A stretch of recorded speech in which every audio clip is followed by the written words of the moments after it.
All right, music fans, welcome back. Harmless Dave here, talking about real music in real time for a few real people out there, just like you and just like me, covering real issues as well. Eric Clapton is in the news.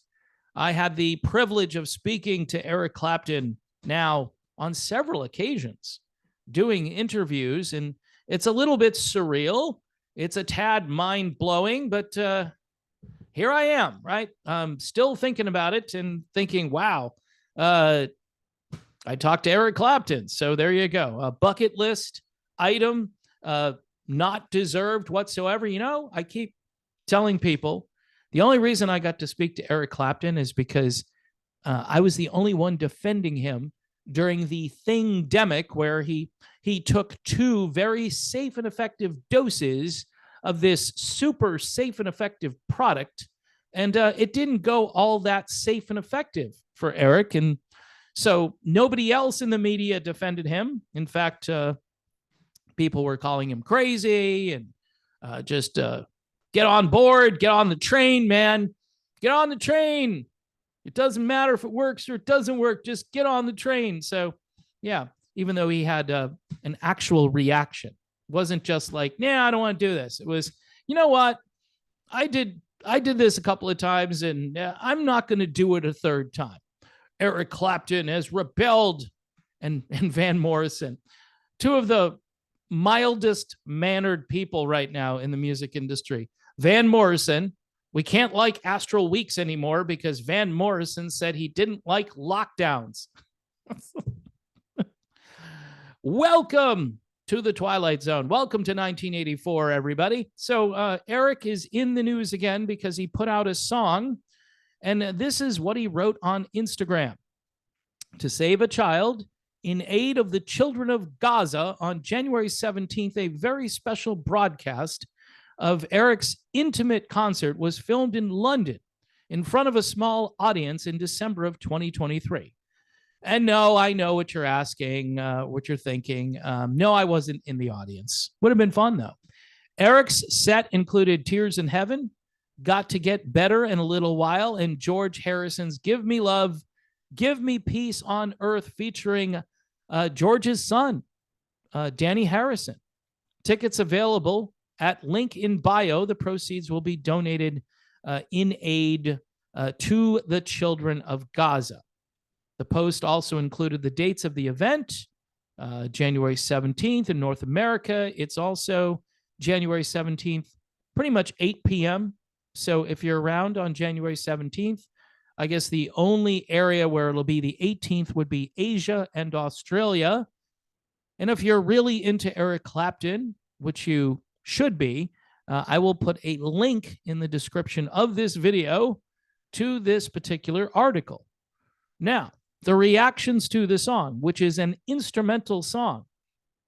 Some fans supported Eric for taking action for this kind of cause. One of them wrote, "You are doing the right thing, Eric Clapton. Anyone who argues about this is evil." Another one said, expressing support, "People with a conscience always fight for human rights, especially for children's lives.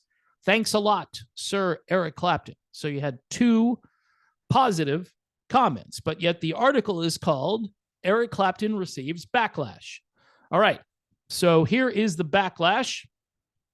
Despicable, disgusting, anti-Semitic. You should change the name of the concert to Funding Hamas. You need to educate yourself and open up your eyes to what is happening to the people of Israel. This will change my opinion of you forever. Well, here's the deal, folks. All right. Now, what do I typically say at the end of videos now? I'm praying for peace. I ask people to pray for peace in the Middle East. I don't care how we get there. Let's pray for peace. Let's not pray for war. War is bad. People die in war. I understand this is not an easy issue to wrestle with. That's why we have all these crazy protests going on American college campuses. And so this isn't just an easy to navigate issue. Eric put out an instrumental song. The video has pictures of the children from Gaza. The money is supposed to go to the children of Gaza. I'm hopeful that if that's what is supposed to happen, actually does happen, that would be good, because I worry, like when we send money to Ukraine, where does that money go? Does it go to, fight a war, or does it go into the pockets of people who are intercepting that money? And you have to obviously be a little bit careful. So anyway, the negative comments go on. This hurts. EC is my all-time favorite. And now this indirectly supporting anti-Semitism. Well, let's parse this a little bit, because I think what we do in our society here is we make generalizations like this. All right. You're directly or indirectly supporting anti-Semitism. Well, he's supporting kids. He's sending money to kids. And again, I'm hopeful the money gets to these kids, because there is a humanitarian crisis going on. And that humanitarian crisis was precipitated by thousands of years, not just this one incident, which is essentially one of the worst things to happen, probably since the Holocaust, right?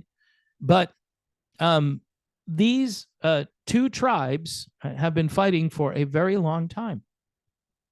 Clapton's special concert in London honored the victims of the Israeli military campaign in Gaza. The event aimed to raise funds for medical aid for civilian war victims. The musician used a guitar with the Palestinian flag created by Fender to pay tribute to the deceased children. Clapton had recently released a song called Voice of a Child, accompanied by a music video showing footage of Palestinian children impacted by Israeli attacks. So my opinion on this is that we shouldn't have attacks. That's my opinion. The first attack was bad and wrong, obviously. And the next attacks were in retaliation to the first attack. And those attacks are continuing. And some people are obviously questioning why those attacks have to continue. I'm not a foreign policy expert. I am somebody who wants to see peace in the Middle East and around the world, and for war to not be the way to settle disagreements. But here we are. It's complicated, and no matter what side of this you are on, you're going to make somebody mad. So people ought to give Eric Clapton a little bit of space. This is what he believes. Roger Waters, by the way, believes the same thing. Some would say that you're going too far, but again, it's his life. He's definitely toward the end of his career. And if he wants to donate his time, his money, his guitars, whatever it is that he wants to do, that's up to him. For the rest of us, again, I think diplomacy is a good thing here. I think it would be in the best interests of the governments around the world that this war doesn't continue forever, and that lives are saved and ideologies are clarified. That's what I'll say. Certain ideologies need clarification. Maybe we need to know exactly what people mean when they say they're pro this or pro that. Anyone can jump onto a cause today. That's, I guess, at times, it's freedom to promote or give to something that you believe in, but it could be slavery if that thing that you're doing is something completely different from what you've perceived it to be. So this is just food for thought on either side of this very delicate and contentious and global issue, as we are now in the year 2024. On a positive note about Eric, the song is very interesting, very good. He continues to play very well. He seems to be in good spirits and in good health, and we continue to pray for his health. Just because, he's not a young man, but he does look good. When I had him on, he sort of heckled me when I told him that, he wasn't so bad for an older guy and so forth. And he gave it right back to me, and I deserved it. So, it's an interesting interview if you have a chance to go back and watch it. It's kind of like the highlight for this channel last year. And it really boosted this channel for almost a month. And then everything just kind of collapsed again. So I appreciate Eric actually taking a chance on some unknown YouTube guy. And that, again, I'll always remember, and it means a lot to me. So there you have it. Eric Clapton's views explained, the backlash clarified. The song is out there to listen to. It's a brilliant little instrumental track, a lot of nice things going on in the song.